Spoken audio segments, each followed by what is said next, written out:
What is going on, everybody? It is the HHN Dawg here, the leader of the pack, and welcome to episode 3 of HHN Dawg's horror movie reviews. In today's episode, I will be reviewing none other than Halloween, released in 1978 and directed by John Carpenter.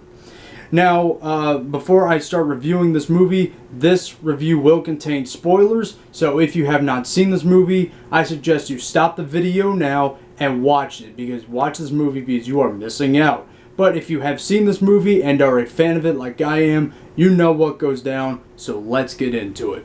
So basically, the plot of this movie is right here. On a black and unholy Halloween night years ago, little 6-year-old Michael Myers brutally slaughtered his sister in cold blood, but for the last 15 years, town residents have rested easy knowing that he was safely locked away in a mental asylum. Until tonight. Tonight, Michael returns to the same quiet neighborhood to relive his grisly murder again and again and again. For this is a night of evil. Tonight is Halloween. So that, yes, is the plot to Halloween. So that's how the movie starts out, is little 6-year-old Michael kills his sister Judith in cold blood while wearing a clown costume, and then fast forward into the movie. Dr. Sam Loomis, played by the late and great, very talented Donald Pleasence. He goes to the mental asylum, to get Michael, and Michael ends up escaping, driving the car that Sam Loomis was in back to Haddonfield, Illinois, to wreak havoc on the small town. So Michael ends up killing Laurie's best friends, Annie, Linda, and Bob, in which Laurie Strode is played by the very talented Jamie Lee Curtis, which, a fun fact, Halloween was actually Jamie Lee Curtis' on-screen debut, so this was her first feature-length movie, so that's pretty cool. And Michael kills her 3 friends while she's babysitting Tommy Doyle and Lindsay Wallace. And it is up to Laurie Strode to survive through the night and to survive against Michael's rage. So in comes to save Dr. Sam Loomis, shoots Michael 6 times, and Dr. Sam Loomis goes outside to see Michael's body, but instead he sees the imprint of Michael's body, and Michael has disappeared. So that's basically the plot, as spoiler free as I can tell you.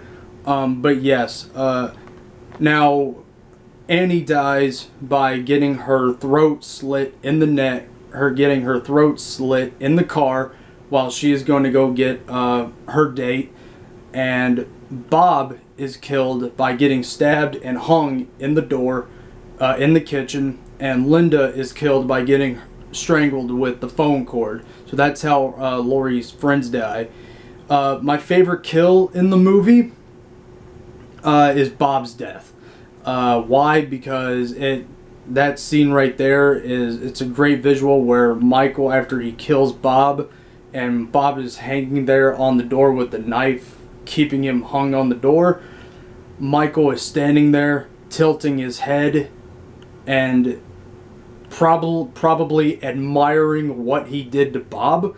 So that is my favorite kill. The camera showing both Michael and Bob, dead Bob and Michael, and Michael's tilting his head. That's my favorite kill in the whole movie. It's a great visual.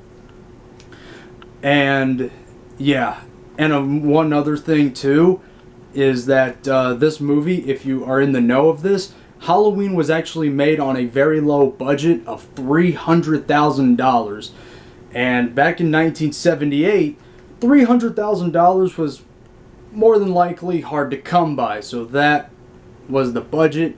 And if also the new Halloween movie is coming out this year on October 19th, so make sure you go see it. John Carpenter is actually coming back to executive produce the new Halloween movie, so you know it is in great hands.